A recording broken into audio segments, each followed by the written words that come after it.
দেশের পরিস্থিতিতে আপনার সংস্কার আগে প্রয়োজন না নির্বাচন, আপনার কি মনে হয়? সংস্কার দরকার আছে। জি, আপনি নাগরিক হিসেবে আপনার একটা মতামত আছে, সংস্কারটা আগে প্রয়োজন না নির্বাচনটা? সংস্কার দরকার আছে, সংস্কারের পরে নির্বাচন। ঠিক আছে, থ্যাংক ইউ। আমরা আরেকজনের কাছে যাব, একে অনেকে বলেন। আহ, ভাই, একটা প্রশ্ন ছিল, আহ, সংস্কার আগে প্রয়োজন না নির্বাচন আগে, আপনার দৃষ্টিতে কোনটা? মানে কোনটা আগে হলে ভালো হয় দেশের জন্য, সংস্কারটা প্রয়োজন না নির্বাচনটা? এখন তো হিসাবে নির্বাচনটা প্রয়োজন। নির্বাচনটা, আচ্ছা। আর সংস্কারটা আগে প্রয়োজন না কেন? না কেন, দেশের পরিস্থিতি এখন ভালো, পরিস্থিতি ঠিক করতে গেলে আপনার নির্বাচনটা আগে নির্বাচনটা প্রয়োজন। থ্যাংক ইউ ভাই।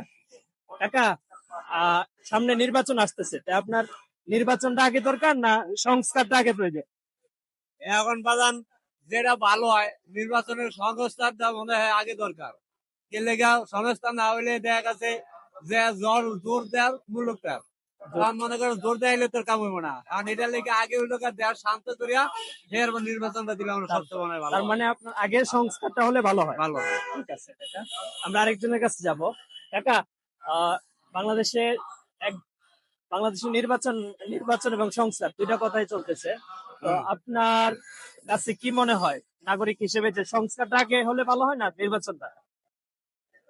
নির্বাচনটা হইলে ভালো হয়, দেশের কাজ যা হইতাছে এমনি নির্বাচনটা হইলে ভালো হয়। আগে নির্বাচনটা হলে হ্যাঁ, ভালো হয়। তো আমরা আরেকজনের কাছে যাব, দেখি উনি কি বলে। ভাই, আসসালামু আলাইকুম। দেশের রাজনৈতিক পরিস্থিতিতে এখন সংস্কারটা আগে প্রয়োজন না নির্বাচনটা আগে প্রয়োজন, আপনার মনে হয় কোনটা? এখন বর্তমান যা পরিস্থিতি, নির্বাচনটাই আগে প্রয়োজন। ও, কারণ দেশ নিয়ন্ত্রণ আনতে গেলে বৈধ সরকার ছাড়া সম্ভব না, যে এইভাবে